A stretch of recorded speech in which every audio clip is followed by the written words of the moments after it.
Mon mari me frappait jusqu'à ce que je perde connaissance et mes enfants riaient. Mais un jour, je me suis révoltée et j'ai fait quelque chose qui a choqué tout le monde. Dites-moi ce que vous pensez qu'il va se passer. Votre avis est très important et abonnez-vous à ma chaîne pour soutenir mon travail. Votre aide est très importante. Le bruit de ma tête, heurtant l'angle de la table, a résonné dans la cuisine comme un coup de tonnerre. Pendant un instant, tout est devenu noir. Quand j'ai ouvert les yeux, j'étais par terre, le goût métallique du sang emplissant ma bouche. Au-dessus de moi, 4 visages me regardaient. Mon mari, Gérard, avec ce sourire cruel que je connaissais si bien. Mes 3 enfants, Lucas, Mathieu et Chloé, riant comme s'ils venaient de voir une comédie à la télévision. « Regardez-moi la drama queen », a dit Chloé, séchant une larme de rire. Elle exagère toujours tout. Lucas a secoué la tête, amusé. Maman a toujours été comme ça. La moindre petite chose devient un scandale. Mathieu n'a même pas pris la peine de parler. Il a juste ri plus fort, comme si ma douleur était le meilleur divertissement qu'il ait vu depuis des semaines. J'ai essayé de me relever, mais mes jambes tremblaient tellement que j'ai dû m'appuyer sur la chaise. Ma tête me faisait mal là où j'avais cogné et j'ai senti quelque chose de chaud couler le long de mon cou. C'était du sang, mon sang. « Gérard », ai-je murmuré, en regardant l'homme avec qui j'ai partagé 45 ans de mariage. « Pourquoi ? As-tu fait ça ?» Il s'est penché vers moi, les yeux froids comme la glace. « Parce que tu ne sais pas rester à ta place, femme. Tu parles, tu parles, tu parles. Tu ne t'arrêtes jamais. » Je demandais juste des renseignements sur l'argent de la retraite. « Quelle retraite ?» a interrompu Chloé, croisant les bras. « Cette misère que tu reçois, on t'a déjà dit que ça ne servait à rien. Mais ça servait. Ça servait à payer la facture d'électricité, la facture d'eau, les courses du mois. Ça servait à entretenir cette maison à Orléans où j'avais élevé chacun d'eux avec tant d'amour. Ma retraite était ce qui faisait fonctionner notre famille, mais ils en parlaient comme si c'était de l'aumône. « Tu inventes toujours des problèmes », a continué Lucas, se servant encore du café. « Tu crées toujours des histoires là où il n'y en a pas. » Des histoires. C'est ainsi qu'ils appelaient mes questions sur la destination de l'argent. Une histoire, c'était remettre en question pourquoi Mathieu rentrait à la maison en sentant l'alcool tous les soirs. Une histoire, c'était demander pourquoi Chloé ne contribuait à rien, même si elle gagnait bien sa vie à la banque. J'ai essuyé le sang de mon front avec la manche de mon chemisier et j'ai essayé de garder une voix ferme. Je n'invente rien. Je veux juste comprendre pourquoi l'argent disparaît si vite. Gérard a fait un pas dans ma direction et instinctivement, je me suis recroquevillée. 45 ans de mariage m'ont appris à reconnaître quand la tempête arrivait. « Tu veux comprendre ?» Sa voix était basse, dangereuse. « Alors tu vas comprendre. » La gifle est venue sans prévenir. Mon visage s'est tourné sur le côté avec la force de l'impact et j'ai senti ma lèvre se fendre. Le goût de sang est devenu plus fort. Cette fois, je n'ai même pas essayé de réagir. Je suis juste restée là, immobile, pendant qu'il continuait à me regarder comme si j'étais un animal blessé dans un zoo. « Alors, tu as compris maintenant ?» a demandé Gérard, fléchissant les doigts. « Ou tu as besoin de plus d'explications ?» Mathieu a ri aux éclats. Je crois qu'elle a très bien compris, papa. À ce moment-là, en regardant les visages de mes enfants, j'ai senti quelque chose se briser à l'intérieur de ma poitrine. Ce n'était pas de la douleur physique. Ça, je le connaissais déjà trop bien. C'était quelque chose de plus profond. C'était le dernier espoir qui s'effondrait. Pendant toutes ces années, je m'étais convaincue qu'il m'aimait, que les agressions de Gérard étaient le fruit du stress, du chômage, des problèmes de la vie, que mes enfants n'intervenaient pas parce qu'ils ne savaient pas comment gérer la situation. Je me disais qu'il valait mieux supporter en silence, qu'un jour ils réaliseraient combien je m'étais sacrifiée pour cette famille. Mais là, en voyant Chloé imiter l'expression de douleur sur mon visage, en voyant Lucas prendre une photo en cachette avec son téléphone, en voyant Mathieu applaudir comme si c'était un spectacle, j'ai compris une vérité qui m'a étouffée. Ils n'étaient pas victimes de la violence de Gérard. Ils étaient complices. « Tu vas rester planté là toute la journée ?» a dit Chloé, impatiente. « La cuisine ne va pas se nettoyer toute seule. » J'ai regardé la table où j'avais cogné ma tête. Il y avait du sang sur l'angle, mon sang. Mais que voyait-il ? Juste une tache de plus à nettoyer. Et n'oublie pas de faire le déjeuner, a ajouté Lucas en sortant déjà de la cuisine. Aujourd'hui, il y a foot à la télé et je vais ramener des copains. Des copains. Qui viendrait te manger la nourriture que je préparerais, salirait la maison? Que je nettoierais en utilisant l'argent de ma retraite que j'avais sué pour obtenir. Je suis restée seule dans la cuisine, appuyée contre l'évier, sentant ma tête pulser. J'ai regardé par la fenêtre le jardin où j'avais l'habitude de planter des tomates et de la laitue. Les plantes étaient fanées, abandonnées. À quand remonte la dernière fois que j'ai eu le temps de m'en occuper? À quand remonte la dernière fois que j'ai fait quelque chose juste pour moi? J'ai pris un chiffon et j'ai commencé à nettoyer le sang sur la table. Chaque mouvement me faisait mal, mais la douleur physique n'était rien comparée au vide que je ressentais dans ma poitrine. 45 ans de mariage, 3 enfants élevés avec amour, une vie entière consacrée à cette famille. Et ils riaient de ma douleur. Pendant que je passais le chiffon, j'ai entendu des rires venant du salon. Ils racontèrent l'histoire à quelqu'un au téléphone. J'ai entendu Mathieu dire « Fallait voir, mec, la vieille a fait semblant de s'évanouir. Juste parce qu'elle s'est cogné la tête. Du cinéma. » La vieille. C'est ainsi que mon propre fils se référait à moi. J'ai fini de nettoyer la table et j'ai commencé à préparer le déjeuner, comme je le faisais toujours. Mais cette fois, c'était différent. Chaque pomme de terre que j'épluchais, chaque oignon que je coupais, chaque casserole que je mettais sur le feu, tout semblait mécanique, sans sens. Le téléphone a sonné. C'était Madame Dubois, notre voisine de toujours. « Dalva, ma fille, tout va bien chez vous? J'ai entendu des cris. »« Tout va bien, Madame Dubois, » ai-je menti, en essayant de contrôler ma voix. Juste une petite dispute. « Vous êtes sûr? Si vous avez besoin de quoi que ce soit, ne vous inquiétez pas, merci. » J'ai raccroché le téléphone et j'ai continué à cuisiner. Dire la vérité, avouer que ma propre famille me traitait comme un punching ball. La honte me consumait plus que la douleur. À midi, quand le déjeuner était prêt, ils sont venus à table comme si de rien n'était. Chloé s'est plainte que les haricots étaient trop salés. Lucas a dit que le riz était trop mou. Mathieu n'a rien dit, il a juste mangé en silence, en regardant son téléphone. Gérard m'a regardé avec ce demi-sourire qui me hérissait le poil. « Maintenant, tu as appris à ne pas me remettre en question, hein ?» J'ai baissé les yeux sur mon assiette. J'ai appris. Mais à l'intérieur, quelque chose était en train de changer.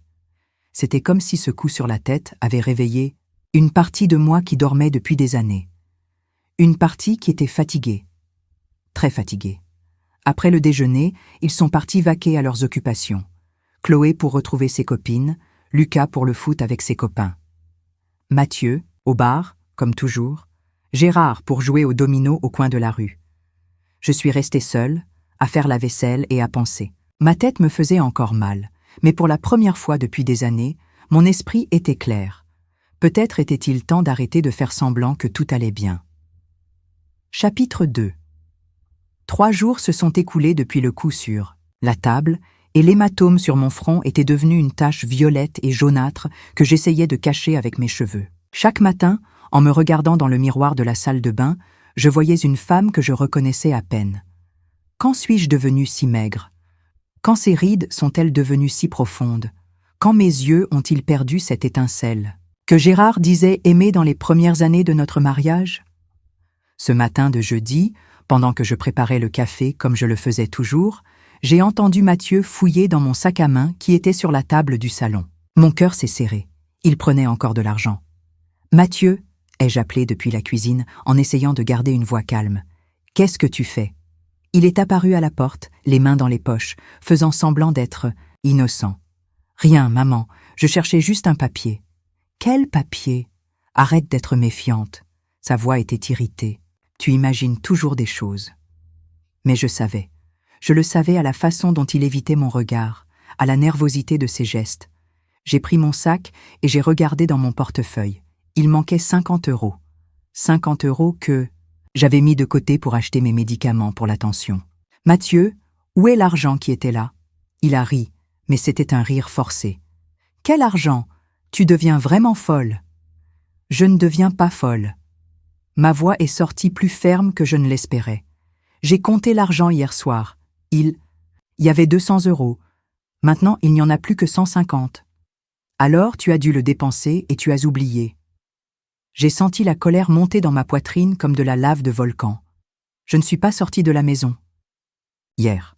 Comment aurais-je pu le dépenser? C'est alors que Gérard est apparu dans la cuisine, encore en pyjama, les cheveux en bataille. C'est quoi ce vacarme? Rien, papa. Mathieu s'est empressé de répondre. Maman invente qu'il y a de l'argent qui a disparu. Gérard m'a regardé avec cette expression que je connaissais trop bien. Encore cette histoire? Tu deviens vraiment tête en l'air, Dalva. Je ne suis pas tête en l'air, ai-je insisté, sentant mes mains trembler. Mathieu a pris 50 euros dans mon portefeuille. Le silence qui a suivi était lourd comme du plomb. Père et fils se sont regardés et j'ai vu quelque chose passer entre eux. Une complicité silencieuse qui m'a glacé le sang. « Tu accuses mon fils de vol ?» a demandé Gérard, faisant un pas dans ma direction. « Je n'accuse pas, je constate un fait. » La gifle est venue rapide, précise. Mon visage a brûlé et j'ai senti le goût familier du sang dans ma bouche. Cette fois, la gifle était plus forte que la précédente, plus calculée. « Ne porte pas de faux témoignages contre ta famille, » a dit Gérard, fléchissant les doigts. « C'est un péché. » Péché. Il parlait de péché après m'avoir frappé. L'ironie m'a étouffé plus que la douleur. Mathieu a ri doucement. « Je crois qu'elle a compris la leçon, papa. » Ils sont sortis de la cuisine, comme si de rien n'était, me laissant seule avec la douleur au visage et le vide dans le cœur. Je me suis assise sur la chaise, tremblante, et pour la première fois depuis des années, j'ai pleuré. J'ai pleuré de rage, de frustration, de tristesse profonde. Ce n'était pas seulement pour les 50 euros, c'était pour tout, pour la vie que j'avais construite avec tant d'amour et qui semblait maintenant s'effondrer dans mes mains, pour les enfants que j'ai élevés avec tant de tendresse et qui me voyaient maintenant comme un fardeau, pour le mari qui avait promis de m'aimer et de me protéger, et qui était maintenant mon plus grand bourreau. Quand les larmes ont séché, j'ai essuyé mon visage et j'ai fini de préparer le café. C'était ce que je faisais toujours. Je me faisais battre, je pleurais en cachette, et puis je reprenais mes tâches comme si de rien n'était. Mais cette fois, quelque chose était différent. Pendant que je mettais du beurre sur le pain, un souvenir m'est revenu à l'esprit. Ma sœur Béatrice, qui habitait à Lyon et appelait de temps en temps. Lors de notre dernière conversation, elle avait dit quelque chose à propos de notre mère. À propos de papiers qui devaient être organisés. Notre mère était décédée il y a 5 ans, et je ne m'étais jamais beaucoup préoccupée des questions d'héritage. Il n'y avait pas grand-chose à hériter, ou du moins c'est ce que je pensais. Mais Béatrice avait mentionné un terrain que notre mère possédait dans le centre-ville. Pourquoi n'avais-je jamais entendu parler de ce terrain? La journée a passé lentement. Chloé est arrivée pour le déjeuner en se plaignant de son travail, de son chef, de sa vie en général. Lucas est apparu en demandant de l'argent pour je ne sais quelle facture urgente. Gérard a regardé la télévision toute la journée, sortant seulement pour acheter de la bière. Et j'ai cuisiné, nettoyé, lavé, repassé, la routine habituelle. Mais mon esprit était ailleurs. Je pensais au terrain que Béatrice avait mentionné. Je pensais à la façon dont Gérard et Mathieu s'étaient regardés quand j'avais posé des questions sur l'argent. Le soir, après que tout le monde se soit endormi, j'ai pris le téléphone et j'ai appelé ma sœur. « Béatrice, c'est moi, Dalva. »« Dalva, quelle surprise. Tout va bien, ma sœur. »« Tout va bien. » ai-je menti. « Béatrice, tu te souviens de ce terrain dont tu as parlé à propos de maman ?» Il y a eu une pause de l'autre côté de la ligne. « Un terrain ? Dalva, tu ne sais pas ?» Mon cœur s'est emballé. Savoir quoi? Le terrain est à ton nom depuis des années. Maman te l'a laissé uniquement dans son testament. C'est un grand terrain dans le centre d'Orléans. Il vaut une fortune aujourd'hui. J'ai senti mes jambes flancher. À mon nom? Oui, tu n'as jamais reçu les papiers? Je les ai envoyés par la poste il y a 3 ans, quand nous avons fait l'inventaire. Des papiers par la poste. Gérard récupérait toujours le courrier. Il a toujours dit que rien d'important n'arrivait. « Béatrice, ai-je murmuré, tu peux m'envoyer une copie de tout à nouveau? Bien sûr, mais Dalva, tout va bien, ta voix est bizarre. Tout va bien, juste. Envoie-moi les papiers, s'il te plaît. » J'ai raccroché le téléphone avec les mains tremblantes. Un terrain à mon nom, dans le centre-ville, qui valait une fortune. Et Gérard ne me l'a jamais dit. Je suis retournée dans la chambre lentement, en essayant de ne pas faire de bruit.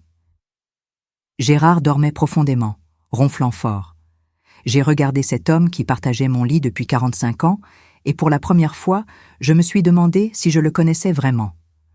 Dans le tiroir de la coiffeuse, au milieu de mes sous-vêtements, je gardais une petite somme d'argent pour les urgences. C'était peu, mais c'était à moi.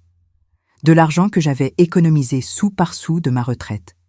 J'ai ouvert le tiroir avec précaution et j'ai cherché l'enveloppe où je gardais l'argent. Elle n'était pas là. J'ai cherché dans tous les tiroirs, sous le matelas, derrière les tableaux. Rien. Tout l'argent que j'avais économisé pendant des mois avait disparu. Je me suis assise sur le bord du lit, observant Gérard dormir, et j'ai senti une rage froide grandir dans ma poitrine. Ce n'était plus seulement une question d'argent, c'était une question d'années de mensonges, de manipulations, de petits vols que j'avais ignorés. Il savait pour le terrain, j'en étais sûre maintenant. Il le savait et me l'avait caché, peut-être même qu'il faisait déjà des plans pour lui. Le lendemain matin, pendant que Gérard prenait sa douche, j'ai fouillé dans ses papiers dans le bureau. Parmi de vieux documents et des factures, j'ai trouvé quelque chose qui m'a glacé le sang. Une procuration avec ma signature, lui donnant le pouvoir de vendre des propriétés. Sauf que je n'avais jamais signé cette procuration. Ma signature avait été falsifiée. Les mains tremblantes, j'ai continué à chercher. J'ai trouvé d'autres documents, tous avec ma signature falsifiée. Des propositions de vente, des évaluations immobilières, même un contrat préliminaire de vente. Ils essayaient de vendre mon terrain. Gérard est sorti de la salle de bain en sifflant, comme s'il passait la meilleure journée de sa vie. Rapidement, j'ai remis les papiers à leur place et j'ai fait semblant de faire le lit. « Bonjour, ma chérie », a-t-il dit en embrassant mon front au même endroit où il y avait l'hématome. Chérie. Après m'avoir battu, volé, falsifié ma signature, il avait encore l'audace de m'appeler chérie. « Bonjour », ai-je répondu, sans le regarder dans les yeux. Pendant le petit déjeuner, j'ai observé ma famille avec des yeux différents. Chloé se plaignant que j'avais mis trop de sucre dans le café. Lucas demandant de l'argent en prêt pour je ne sais quelle urgence. Mathieu sentant encore l'alcool de la veille. Et Gérard, lisant tranquillement le journal, comme s'il n'avait pas passé des mois à planifier de me voler. « Dalva », dit-il sans lever les yeux du journal, « cet après-midi, un homme vient ici pour que tu signes des papiers. » Mon cœur s'est emballé, mais j'ai gardé une voix calme. « Quels papiers ? » ?»« Des papiers de la mairie, des broutilles, tu signes et c'est tout. »« Des papiers de la mairie, bien sûr. Encore un mensonge pour me faire signer ce qu'il voulait. »« Je ne signerai rien sans lire avant, » ai-je dit, me surprenant moi-même par la fermeté de ma voix. Gérard a finalement levé les yeux du journal. Il y avait de l'irritation, mais aussi de la surprise. « Comment ça, tu ne vas pas signer, c'est une chose simple. » Si c'est simple, il n'y a pas de problème à ce que je lise avant. Le silence à table est devenu pesant. Chloé et Lucas ont arrêté de manger pour nous observer. Mathieu a levé les yeux de son portable, intéressé par la discussion. « Dalva, » dit Gérard, sa voix portant ce ton d'avertissement que je connaissais. « Bien, ne recommence pas avec tes drames. Ce n'est pas du drame, c'est de la prudence. » Il s'est levé de table brusquement, la chaise raclant le sol. « Tu vas signer ce que je te dirai de signer. Tu as compris ?» Cette fois, je n'ai pas baissé les yeux. Pour la première fois depuis des années, j'ai soutenu son regard. « Non », ai-je simplement dit. Le mot est sorti de ma bouche avant que je puisse me contrôler. Mais dès que je l'ai prononcé, j'ai senti quelque chose se développer dans ma poitrine. Une sensation de liberté que j'avais oubliée qui existait. Gérard est resté planté là, traitant ce qu'il avait entendu. Mes enfants nous observaient en silence, comme ceux qui assistent à un accident sur le point de se produire. « Qu'est-ce que tu as dit ?» demanda Gérard, sa voix dangereusement basse. J'ai pris une profonde inspiration, rassemblant tout le courage qui existait encore en moi. J'ai dit non. Le mot « non » résonnait encore dans la cuisine quand Gérard s'est avancé dans ma direction. Cette fois, ce n'était pas seulement une gifle. C'était une poussée si violente que j'ai cogné mon dos contre le réfrigérateur, sentant toute la structure trembler. Des bocaux en verre ont tremblé sur les étagères et j'ai entendu quelque chose se casser à l'intérieur. « Tu deviens folle, femme !» a-t-il crié, le visage rouge de colère. « Pour qui te prends-tu pour me défier ?» Chloé s'est levée de table, mais pas pour me défendre, pour applaudir. « Ça, papa, montre-lui qui commande dans cette maison. » Lucas n'a même pas bougé. Il a juste continué à manger comme s'il regardait la télévision. Mathieu enregistrait tout avec son portable, riant doucement. « Arrête avec ça, Mathieu, » ai-je murmuré, en essayant de me remettre. « Arrête avec quoi, maman? C'est toi qui fais le spectacle. »« Je vais envoyer ça à mes potes. Ils ne vont pas y croire. » Mes potes. Mon propre fils allait partager mon humiliation comme divertissement. La douleur dans ma poitrine était plus forte que la douleur dans mon dos. Gérard s'est approché à nouveau, cette fois avec les poings serrés. « Tu vas signer ces papiers aujourd'hui, tu entends bien? Et si tu essaies de me défier encore une fois ?» Il n'a pas terminé la phrase, mais il n'avait pas besoin de le faire. La menace était claire dans ses yeux. 45 ans de mariage m'ont appris à lire chaque expression, chaque geste, chaque signe de tempête approchant. « D'accord, » ai-je murmuré, baissant la tête. « Je signe. » Le mensonge est sorti trop facilement. Des années de pratique m'ont appris que parfois, faire semblant de se soumettre était une question de survie. « C'est mieux comme ça, » dit Gérard, lissant ses cheveux en arrière comme il le faisait toujours quand il voulait paraître en contrôle. À 3 heures de l'après-midi, l'homme vient ici. Tu signes, il s'en va, et le problème est réglé. Après le petit déjeuner, chacun est parti vaquer à ses occupations. Chloé à la banque où elle travaillait. Lucas à la recherche d'un emploi, du moins c'est ce qu'il disait. Mathieu chez sa copine. Gérard au bar où il jouait au domino. Avec ses amis. Je suis restée seule, comme je l'étais toujours pendant la journée. Mais cette fois, c'était différent. Cette fois, j'avais une mission. J'ai pris le téléphone et j'ai appelé le centre de tri postal. « Bonjour, je voudrais savoir si du courrier est arrivé pour Dalva Santos, » ai-je dit, donnant mon adresse. Complète. « Un instant, s'il vous plaît. » L'opératrice a tapé quelque chose sur son ordinateur. « Nous avons plusieurs courriers à votre nom qui ont été retirés par des tiers ces dernières années, tous avec une procuration. » Mon cœur s'est glacé. « Procuration? Quelle procuration? » Selon notre système, un certain Gérard Santos a retiré votre courrier en présentant une procuration. Le dernier retrait remonte à il y a 2 semaines. 2 semaines. Béatrice avait dit qu'elle avait envoyé des documents sur l'héritage il y a 3 ans, mais du courrier était retiré jusqu'à il y a 2 semaines. Puis-je demander à ce que plus rien ne soit remis à cette personne? Bien sûr, il vous suffit de vous rendre à l'agence avec une pièce d'identité et d'annuler la procuration. J'ai raccroché le téléphone avec les mains tremblantes. Gérard interceptait mon courrier depuis des années. Ce n'était pas seulement une question de terrain, c'était une question de tout. Relevé de compte, extrait, tout document qui pouvait me donner des informations sur ma propre vie. J'ai regardé l'horloge. Il était 10 heures du matin. À 3 heures de l'après-midi, l'homme viendrait me faire signer les papiers de la vente. J'avais 5 heures pour découvrir toute la vérité. J'ai pris ma carte d'identité, je l'ai mise dans mon sac et je suis sortie de chez moi. L'agence de la poste se trouvait à 15 minutes à pied. J'ai marché vite, mais pas au point d'attirer l'attention des voisins. Je ne voulais pas que personne ne dise à Gérard qu'il m'avait vu sortir. À l'agence, une employée sympathique m'a accueilli. J'ai annulé la procuration et j'ai demandé à voir tous les courriers qui avaient été retirés à mon nom ces dernières années. La liste était effrayante. Courriers de la banque, du fisc, du notaire, de cabinets d'avocats. Des dizaines de lettres que je n'avais jamais vues. Puis-je avoir une copie de cette liste? Ai-je demandé. Bien sûr. Je suis sortie de la poste avec le papier à la main, ressentant un mélange de rage et d'incrédulité. Gérard contrôlait ma vie d'une manière que je n'aurais jamais imaginée. Mon prochain arrêt a été chez le notaire du centre-ville. S'il y avait vraiment un terrain à mon nom, je devais voir les documents originaux. Le notaire, un monsieur, d'une 60aine d'années, avec des lunettes épaisses, a été très serviable. « Madame Dalva Santos? Oui, nous avons des registres à votre nom. Un terrain de 2000 mètres carrés, rue des Fleurs, dans le centre-ville. 2000 mètres carrés dans le centre. Mon cœur s'est emballé. Quelle est la valeur d'un terrain de cette taille? Dans ce quartier? Il m'a regardé par-dessus ses lunettes. De manière conservatrice, environ 2 millions d'euros. 2 millions. J'ai senti mes jambes flancher. J'ai dû m'appuyer sur le comptoir pour ne pas tomber. Vous allez bien? Oui. Puis-je avoir une copie de l'acte de propriété? Bien sûr, mais je dois vous informer que nous avons reçu une demande de duplicata de cet acte il y a 3 mois.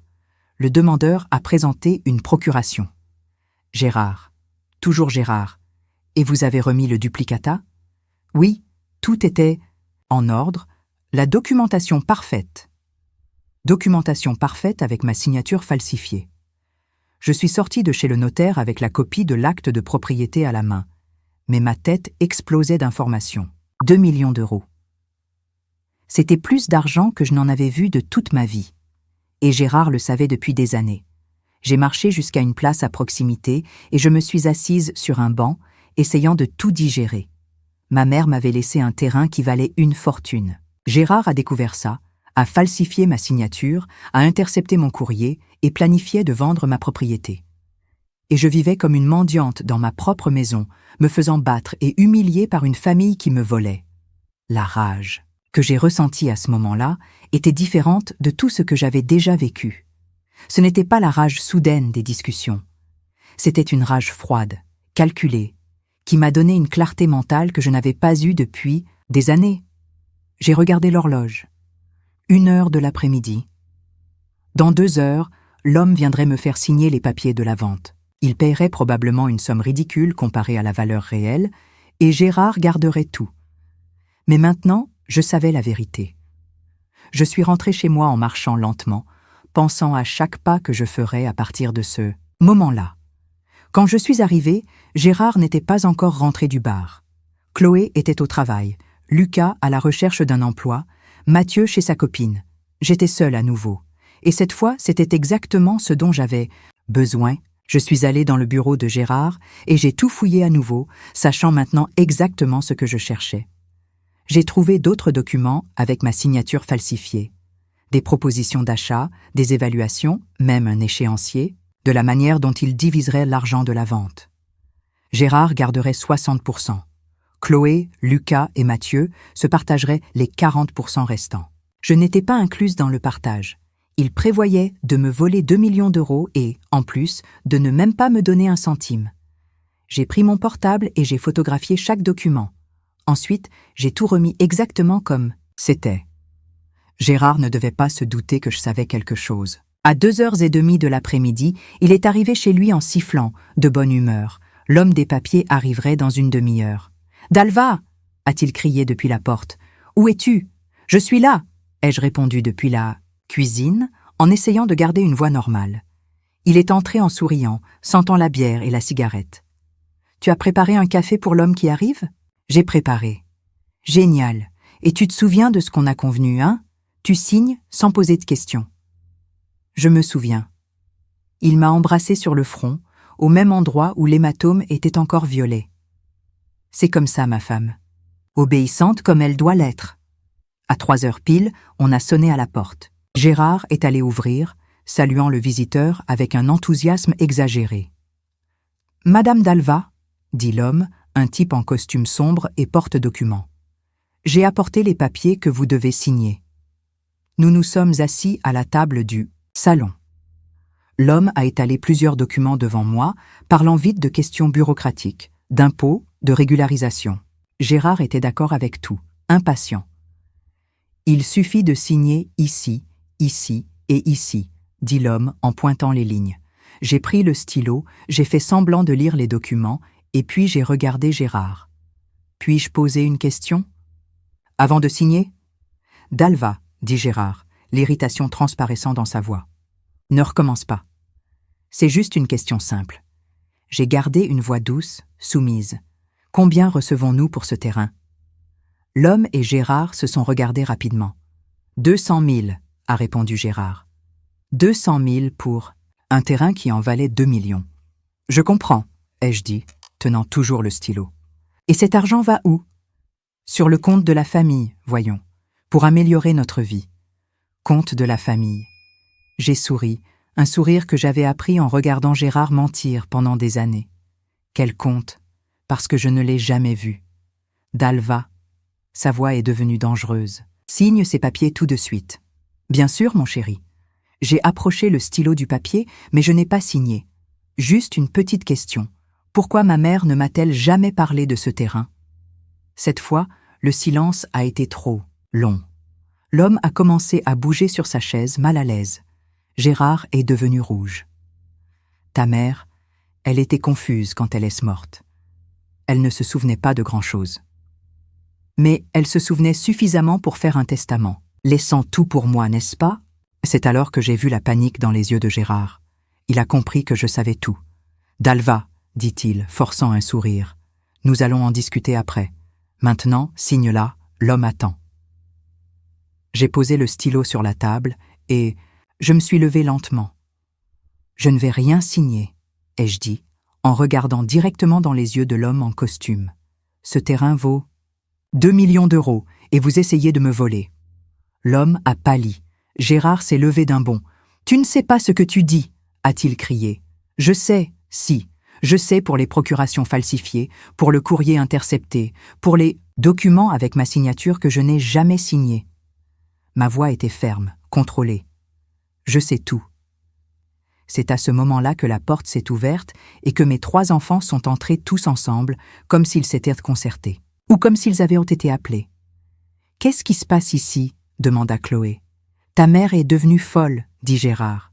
Elle invente un tas d'histoires. » J'ai regardé mes enfants, l'homme en costume gêné, mon mari essayant de maintenir la farce. « Je n'invente rien, ai-je dit calmement. Je découvre juste que vous avez prévu de me voler 2 millions d'euros. » Lucas a ri nerveusement. « 2 millions? Maman, tu délires. » « Je délire? J'ai pris mon portable et j'ai montré les photos des documents. Alors expliquez ça. » Le silence qui a suivi a été assourdissant. L'homme en costume a profité de la confusion pour ranger rapidement ses papiers. Je pense qu'il vaut mieux revenir à un autre moment, dit-il, sortant précipitamment. Dès que la porte s'est refermée, Gérard a explosé. « Espèce de sorcière! Tu as tout gâché !» Cette fois, quand il s'est avancé dans ma direction, j'étais prête. Quand Gérard s'est avancé dans ma direction cette fois, j'ai fait un pas en arrière et j'ai crié « Si tu poses un doigt sur moi, j'appelle la police !» Il s'est arrêté, surpris. En 45 ans de mariage, je n'avais jamais menacé d'appeler la police. « La police ?» a ri Chloé. « Pourquoi ? Pour raconter que tu as découvert que tu n'es qu'une vieille paranoïaque ? Pour raconter que vous avez falsifié ma signature et que vous avez essayé de me voler ?» ai-je répondu, en gardant le portable levé avec les photos des documents. Crime d'escroquerie, si je ne me trompe pas. Mathieu a essayé de prendre mon téléphone, mais j'ai été plus rapide. J'ai couru de l'autre côté de la table du salon. « Donne-moi ce portable, maman. » « Je ne te le donne pas. Et si vous essayez de le prendre de force, je crie tellement fort que tout le voisinage va entendre. » Lucas a regardé son père, nerveux. « Qu'est-ce qu'on fait maintenant ?»« Rien, » dit Gérard, essayant de reprendre le contrôle. « Votre mère bluffe. Elle n'a pas le courage d'appeler la police. » Mais il y avait quelque chose de différent dans ses yeux. Pour la première fois, j'y ai vu de la peur que je fasse vraiment quelque chose. « Dalva, » dit-il, changeant de ton de voix pour celui mielleux qu'il utilisait quand il voulait quelque chose. « Nous allons discuter calmement. Nous sommes une famille. » « Une famille ?» Le mot est sorti chargé d'amertume. Une famille ne vole pas une autre. Une famille ne bat pas. Une famille ne falsifie pas une signature. « On n'allait rien voler, » dit Chloé, essayant de paraître innocente. « C'était pour le bien de la famille, pour améliorer notre vie. » « La vie de qui ? Votre vie, parce que d'après ce que j'ai vu, dans le calendrier, je ne recevrai pas un centime. » Silence. Ils se sont regardés, cherchant une excuse qui n'existait pas. « Tu allais continuer à être entretenu, » dit Lucas.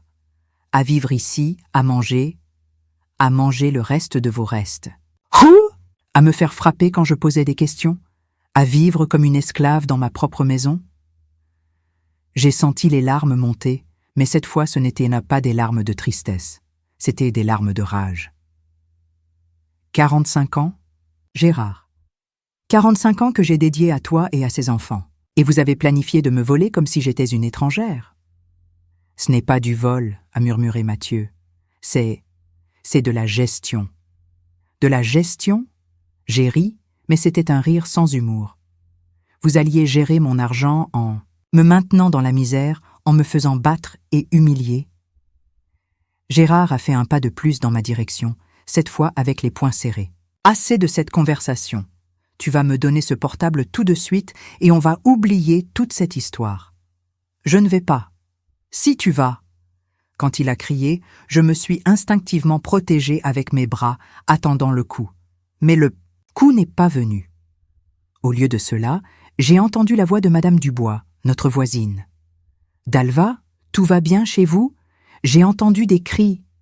Elle était à la fenêtre, inquiète. Gérard a immédiatement changé de posture, forçant un sourire. « Tout va bien, Madame Dubois. Juste une petite dispute. » Mais j'ai vu l'opportunité. « Madame Dubois !» ai-je crié. « Vous pouvez venir ici, s'il vous plaît? J'ai besoin d'aide. »« Dalva !» a sifflé Gérard entre ses dents. « Qu'est-ce que tu fais ?»« Elle fait ce qu'elle aurait dû faire il y a des années, » a répondu Madame Dubois, qui descendait déjà de chez elle pour venir chez nous. En 2 minutes, elle était dans notre salon, regardant tout le monde avec cette expression sévère de professeur retraité qu'elle a toujours eue. « Qu'est-ce qui se passe ici ?» a-t-elle demandé, remarquant mon visage gonflé et l'atmosphère tendue.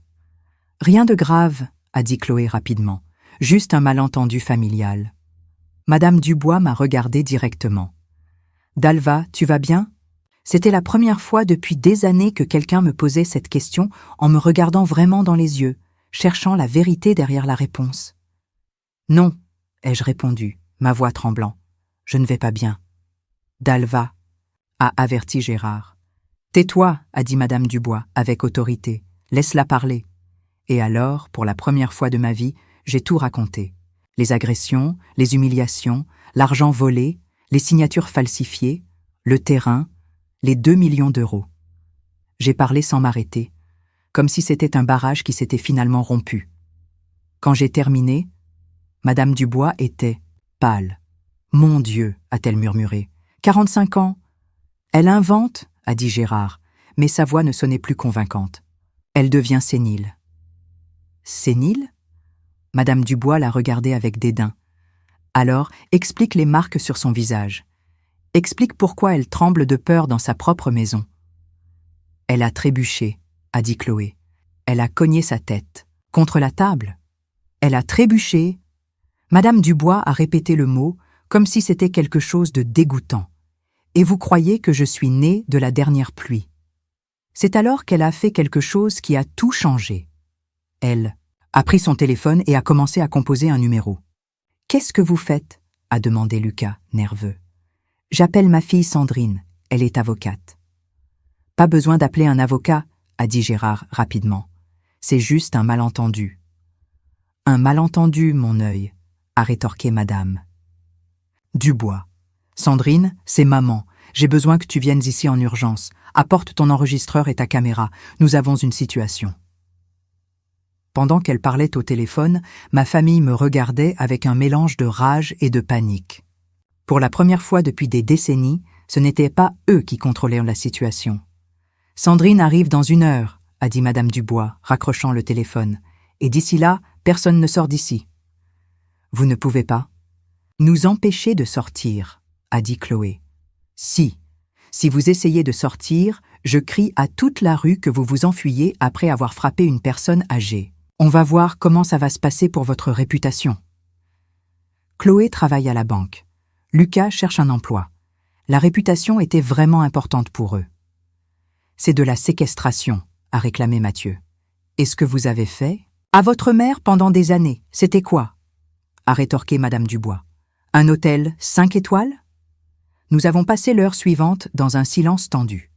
Gérard faisait les 100 pas comme un animal en cage. Mes enfants murmuraient entre eux, essayant de trouver un moyen de se sortir de cette situation. Et moi ? Pour la première fois depuis des décennies, je me suis sentie protégée. Madame Dubois s'est assise à côté de moi sur le canapé et a pris ma main. « Pourquoi tu ne m'as jamais rien dit ?» a-t-elle demandé à voix basse. La honte, ai-je répondu. Comment j'allais admettre que ma propre famille me traitait comme ça? N'importe quoi. C'est eux qui devraient avoir honte. Quand Sandrine est arrivée, la situation est devenue sérieuse rapidement. Elle était une femme déterminée d'une quarantaine d'années, avec cette attitude professionnelle de quelqu'un qui n'accepte pas les conneries. « Madame Dalva », a-t-elle dit, allumant un petit enregistreur. « Je vais enregistrer notre conversation. D'accord ? Pour vous protéger. » J'ai tout raconté à nouveau, cette fois avec tous les détails. Sandrine posait des questions précises, notait tout, prenait des photos des marques sur mon visage. « Et les documents avec les signatures falsifiées ?» a-t-elle demandé. J'ai montré les photos sur mon portable.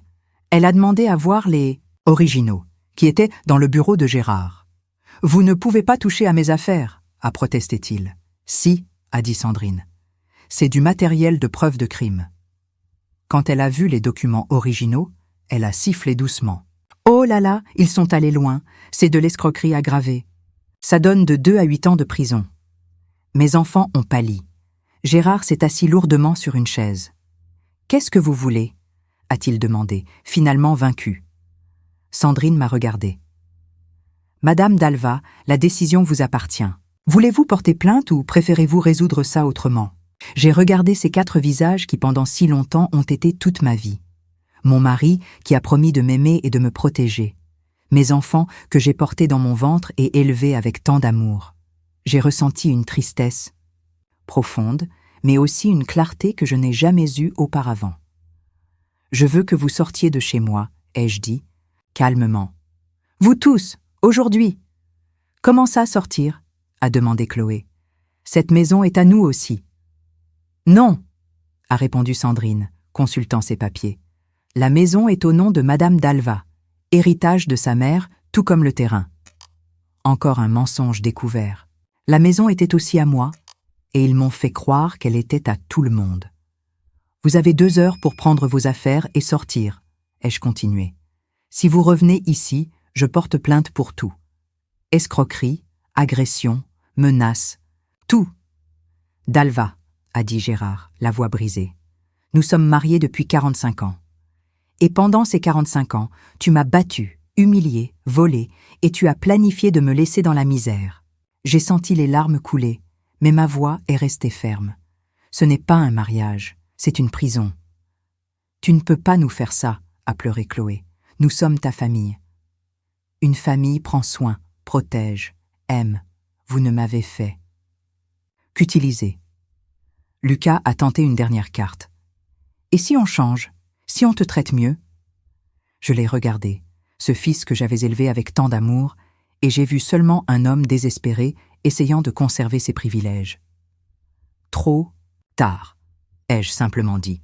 Et pour la première fois en 45 ans, j'ai senti que j'avais le contrôle de ma propre vie. 2 heures plus tard, ils sont sortis, emportant leurs affaires dans des valises et des sacs. Chloé pleurait. Lucas était silencieux. Mathieu jurait à voix basse. Gérard m'a regardé une dernière fois avant de partir. « Tu vas le regretter, » a-t-il dit. « Tu vas rester seul, sans famille, sans personne. »« Mieux vaut être seul que mal accompagné, » ai-je répondu. Quand la porte s'est refermée, Madame Dubois et Sandrine étaient encore avec moi. « Comment tu te sens ?» a demandé Sandrine. J'ai regardé autour de la maison.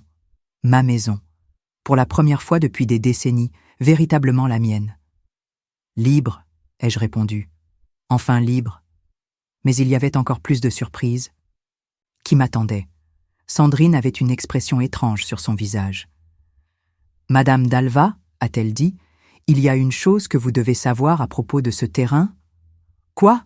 ai-je demandé, le cœur battant déjà plus vite. Après tant de révélations en une seule journée, je craignais de découvrir encore un autre mensonge. Sandrine a regardé Madame Dubois, comme si elle demandait la permission de continuer. « Vous vous souvenez quand vous avez dit que votre mère était décédée il y a 5 ans ? » ?»« Oui. »« Et que le terrain valait 2 millions ? » ?»« Oui. » Ma voix est sortie faible. « Il y a un problème ? » ?»« Pas de problème. C'est que... » Elle a pris une profonde inspiration. La valeur actuelle est bien plus élevée que ça. La mairie a approuvé un projet de revitalisation urbaine dans le quartier. Cette zone va devenir un complexe commercial gigantesque. Votre terrain vaut aujourd'hui au moins 5 millions. 5 millions.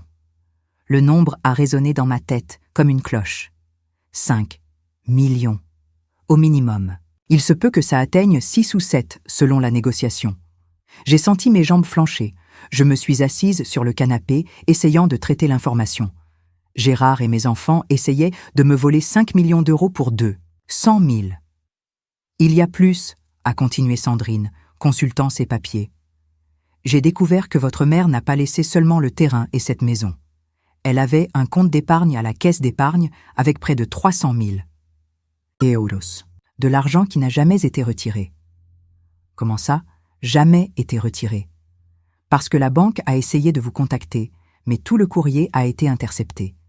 Gérard a présenté des procurations falsifiées, là aussi, mais le directeur s'est méfié et a bloqué le compte jusqu'à ce que vous vous présentiez personnellement. 300 000 euros qui dormaient à la banque depuis 5 ans, plus 5 millions du terrain. Ma tête tournait avec autant de chiffres. « Madame Dalva », a dit Madame Dubois, prenant ma main. « Vous allez bien? Vous êtes très pâle. » J'essaie de comprendre. Pendant toutes ces années, à vivre avec l'argent compté de la retraite, à être humilié pour avoir demandé 50 euros pour acheter des médicaments, alors qu'en réalité, vous étiez millionnaire, a complété Sandrine. Millionnaire. Moi, Dalva Santos, à 68 ans, je découvrais que j'étais millionnaire. Qu'est-ce que je fais maintenant? Ai-je demandé, sincèrement perdu. D'abord, nous allons à la banque demain régler la question du compte d'épargne.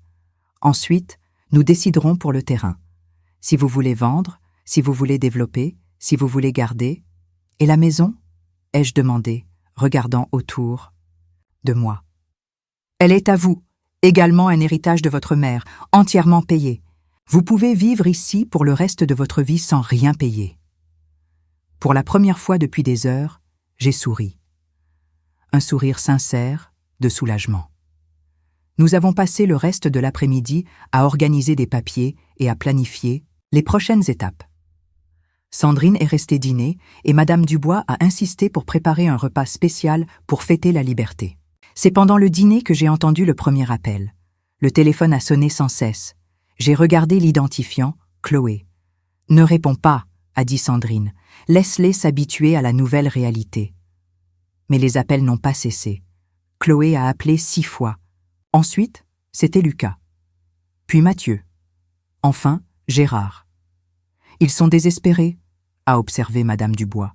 « J'imagine », ai-je répondu, mais ma voix était plus ferme que je ne l'aurais cru. Ils ont découvert qu'ils avaient perdu la poule aux œufs d'or. Le lendemain matin, Sandrine est revenue tôt pour m'accompagner à la banque. Elle m'a habillée avec mes plus beaux vêtements, a coiffé mes cheveux, a même mis un rouge à lèvres clair sur mes lèvres. « Aujourd'hui, vous allez récupérer votre dignité », a-t-elle dit. « Vous devez être belle pour ça. » À la banque, le directeur, un homme jeune et attentif, nous a reçus dans son bureau particulier. « Madame Dalva, je suis ravie de vous rencontrer enfin en personne. J'étais très inquiet quand cet homme est apparu avec des procurations. Voulant toucher au compte de votre mère. A-t-il réussi à retirer quelque chose? Non, les procurations étaient très mal faites. N'importe qui aurait vu qu'elles étaient fausses. Il a manipulé l'ordinateur. Le compte a 317 412 euros. Les intérêts des 5 dernières années. 317 000 euros. J'ai pris une profonde inspiration, essayant de m'habituer à l'idée. Puis-je transférer ça sur mon compte? Bien sûr, c'est à vous de droit. En une demi-heure, j'étais passé d'une femme dépendante de sa retraite à quelqu'un avec plus de 300 000 euros à la banque. La sensation était surréaliste. Maintenant, nous allons régler la question du terrain, a dit Sandrine quand nous sommes sortis de la banque. Je ne sais pas si je veux vendre, ai-je dit, me surprenant moi-même. Pourquoi? C'est la dernière chose que ma mère m'a laissée. Ça me semble mal de m'en séparer juste pour de l'argent. Sandrine a souri. Vous savez que vous avez d'autres options, n'est-ce pas? Vous pouvez louer à des entreprises, vous pouvez faire une société pour développer le terrain, vous pouvez... Je peux y penser plus tard.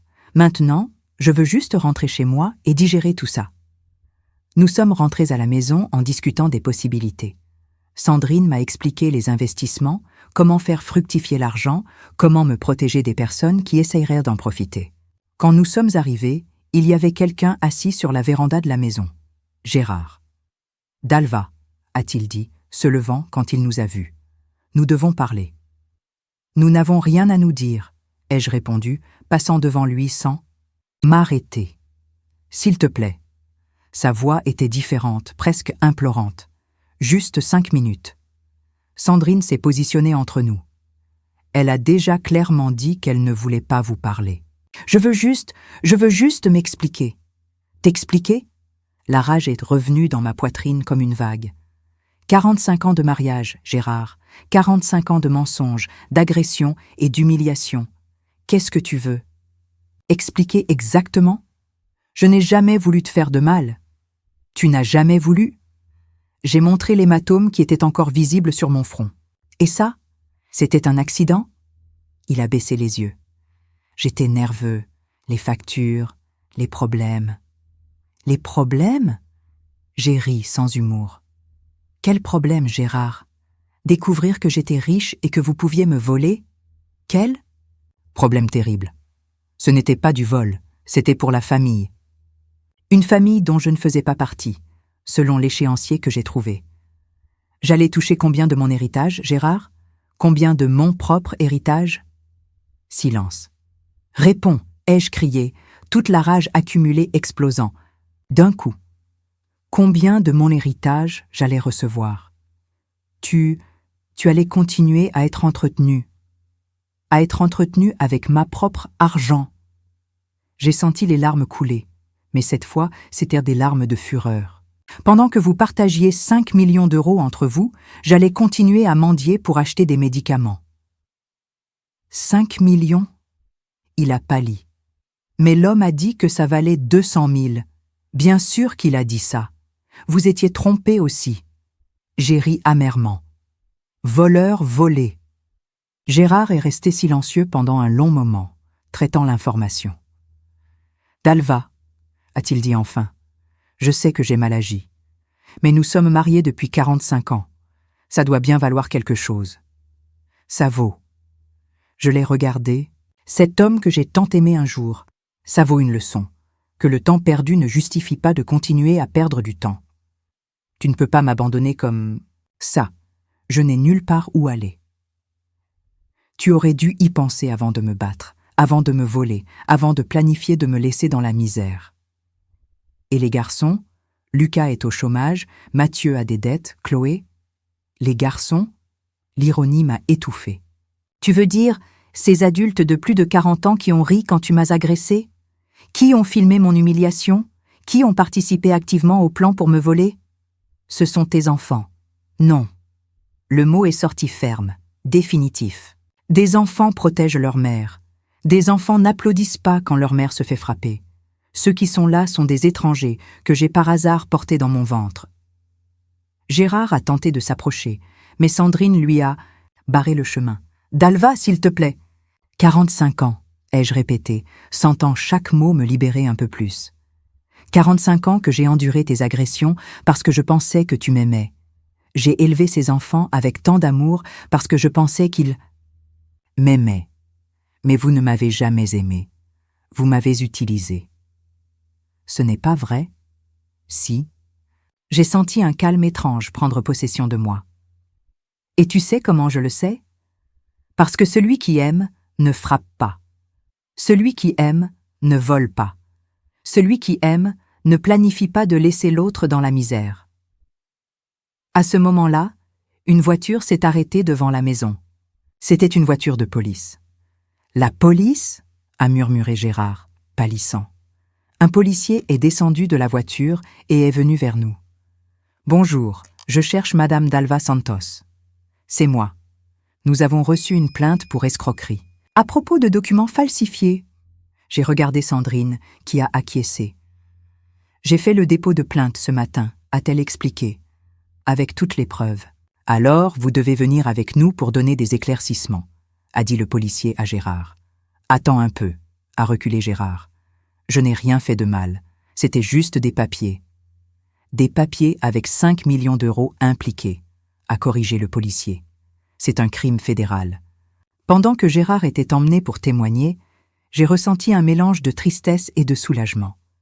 Tristesse pour la vie qui aurait pu être différente. Soulagement d'être enfin libre. « Comment tu te sens ?» a demandé Sandrine. Quand nous sommes restés seuls. J'ai regardé ma maison, véritablement la mienne pour la première fois depuis des décennies. J'ai regardé mon compte bancaire qui avait maintenant plus d'argent que je n'en avais vu de toute ma vie. J'ai regardé mes mains qui ne tremblaient d'homme plus de peur. « Renaissante », ai-je répondu. À 68 ans, j'ai l'impression de renaître. Mais il y avait encore une dernière surprise qui m'attendait. Et celle-ci allait être la plus grande de toutes. La semaine suivante, alors que je commençais à m'habituer à ma nouvelle réalité, la sonnette a retenti. C'était une femme élégante d'une 50aine d'années, avec un porte-document d'exécutive et un sourire professionnel. « Madame Dalva, je m'appelle Caroline Mercier, je suis de la société de construction Millennium. Je viens vous parler de votre terrain rue des Fleurs. Il n'est pas à vendre, ai-je répondu automatiquement.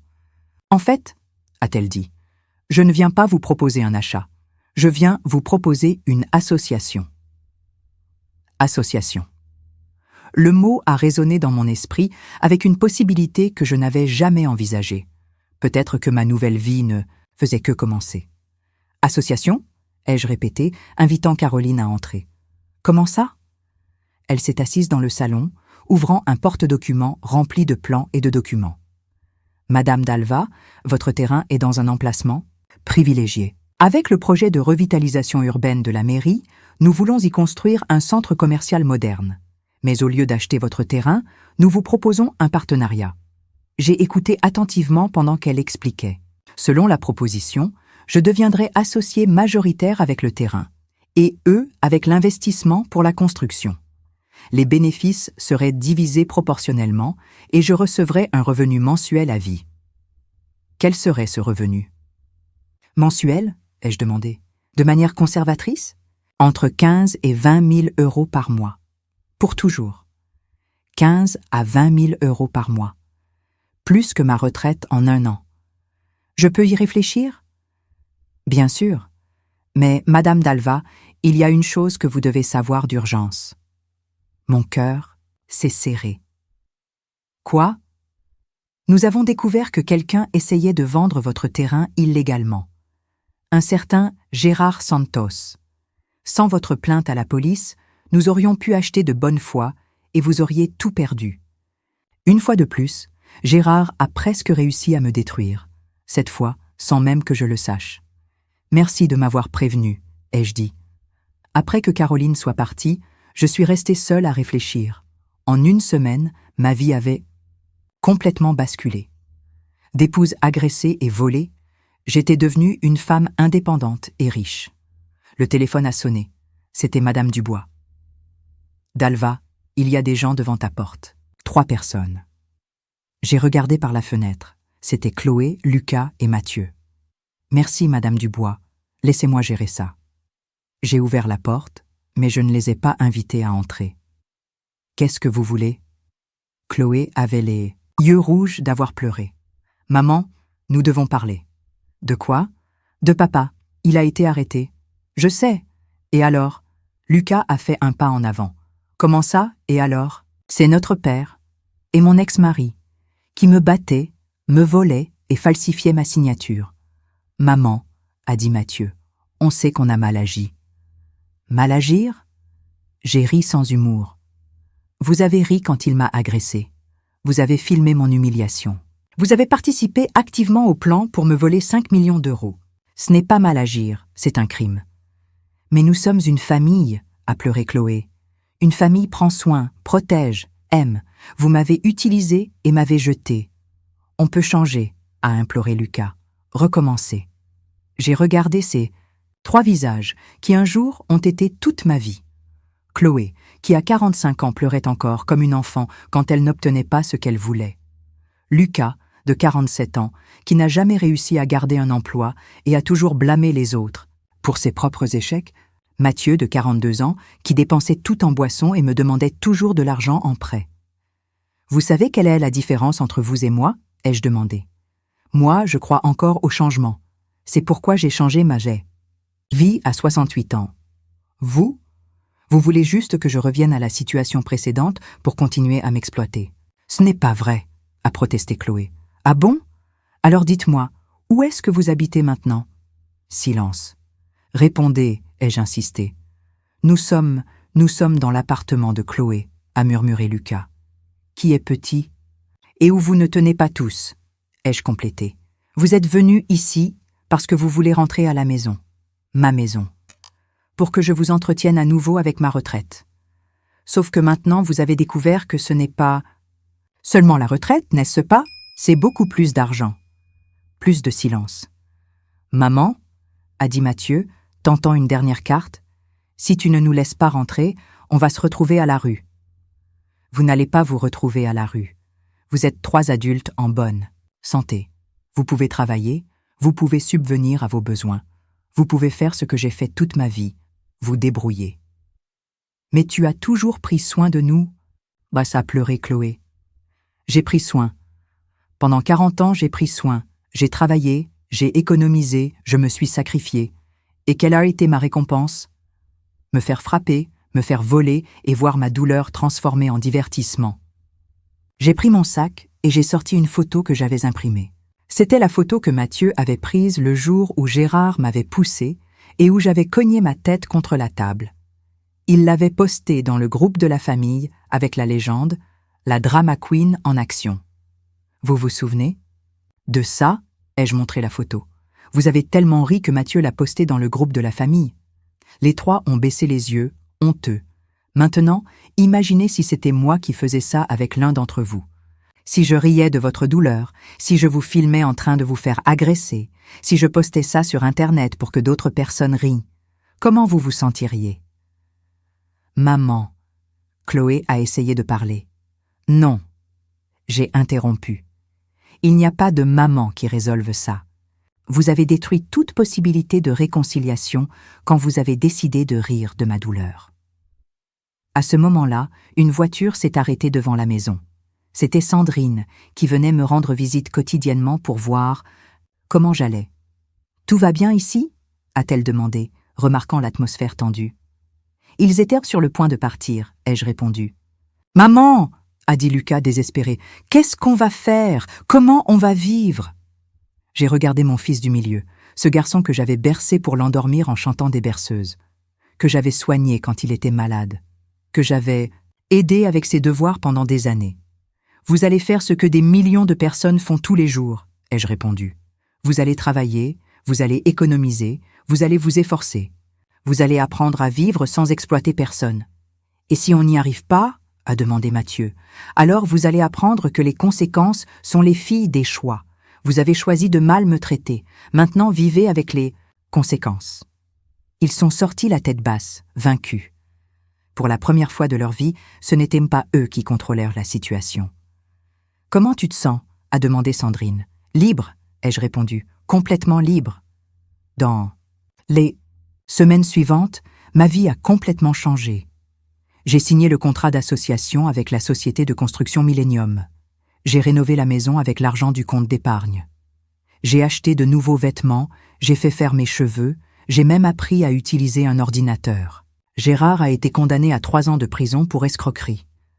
Mes enfants ont essayé de lui rendre visite, mais il a refusé de les voir, les blâmant de laisser la situation arriver à ce point. Chloé a perdu son emploi à la banque, quand ils ont découvert son implication dans le stratagème. Lucas est resté au chômage. Mathieu s'est enfoncé encore plus dans la boisson. Ils m'ont contacté encore quelques fois, toujours désespérés, toujours demandant de l'aide. Mais j'avais appris la différence entre aider et se faire exploiter. 6 mois après l'expulsion, j'ai reçu un appel de Chloé. Elle pleurait tellement qu'elle arrivait à peine à parler. « Maman, Mathieu, il a eu un accident. » Mon cœur s'est serré. Même si j'étais blessée, c'étaient encore mes enfants. Qu'est-ce qui s'est passé? Il a eu un accident de voiture en rentrant du bar. Il est à l'hôpital. Il a besoin d'une opération, mais on n'a pas d'argent. Pendant un moment, J'ai senti la vieille impulsion de courir pour aider. C'était mon instinct de mère qui parlait plus fort que la raison. « Maman, tu es là ? » ?»« Oui. »« Tu peux nous aider ?» J'ai pris une profonde inspiration, pensant à tout ce que j'avais vécu, aux agressions, aux humiliations, aux plans pour me voler. Mais j'ai aussi pensé au garçon que j'avais élevé, qui était maintenant à l'hôpital. « Je vais payer l'opération, » ai-je dit enfin, « mais avec une condition. »« N'importe quoi.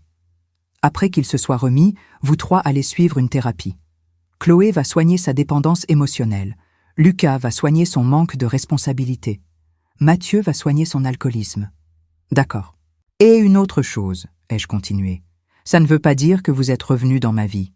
C'est juste une mère qui aide ses enfants adultes à devenir de meilleures personnes. » J'ai payé l'opération de Mathieu.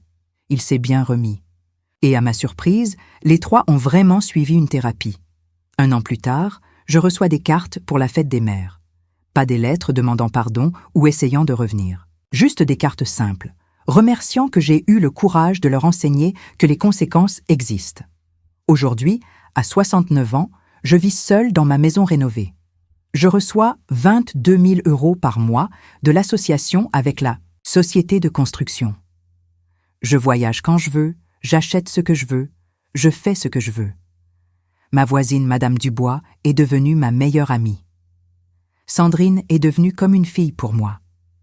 J'ai suivi un cours d'informatique et aujourd'hui j'ai même un profil sur les réseaux sociaux où je poste des photos des endroits que je visite. Parfois, quand je passe devant le miroir, je vois une femme que je reconnais à peine. Les yeux ont un éclat que j'avais oublié qui existait. Le sourire est sincère, pas forcé. Les rides sont toujours là, mais maintenant ce sont les rides d'une vie vécue avec dignité. J'ai découvert qu'il est possible de recommencer à 68 ans. J'ai découvert que l'amour-propre n'a pas d'âge pour naître. J'ai découvert que la liberté est plus précieuse que n'importe quelle fortune. Et surtout, j'ai découvert que quand tu arrêtes d'accepter des miettes, le monde entier s'ouvre à toi. Hier, Caroline de la Société de construction m'a appelé avec une nouvelle proposition. Ils veulent que je sois conseillère pour d'autres projets, en utilisant mon expérience et mon histoire comme inspiration. « Madame Dalva, » a-t-elle dit, « vous êtes devenue un symbole de nouveau départ. Beaucoup de femmes de votre âge s'inspirent de votre histoire. » J'ai accepté. À 69 ans, je vais commencer une nouvelle carrière. Quand j'ai raccroché le téléphone, j'ai regardé par la fenêtre le jardin que j'ai recommencé à soigner. Les plantes sont luxuriantes, pleines de vie. Comme moi. Ma sœur Béatrice appelle toutes les semaines de Lyon, me demandant toujours si je ne me sens pas seule. Seule ? Je réponds toujours. Béatrice, pour la première fois de ma vie, j'ai la compagnie la plus importante de toutes, la mienne. Et c'est vrai. Après avoir passé 68 ans à prendre soin de tout le monde, j'ai enfin appris à prendre soin de moi. Parfois, très tard. Le soir, quand la maison est silencieuse, je pense à tout ce que j'ai vécu. Je ne ressens plus de rage. Je ne ressens plus de tristesse. Je ressens de la gratitude. Gratitude d'avoir découvert, même si tard, que j'ai toujours été plus forte, que je ne l'imaginais, que j'ai toujours mérité plus que ce qu'on me donnait, qu'il n'a jamais été trop tard pour recommencer. Aujourd'hui, quand je regarde dans le miroir, je vois une femme libre. Une femme qui a appris que la meilleure vengeance contre ceux qui te maltraitent n'est pas de riposter. C'est simplement d'être heureuse. Et je le suis. Pour la première fois en 69 ans, je suis véritablement heureuse.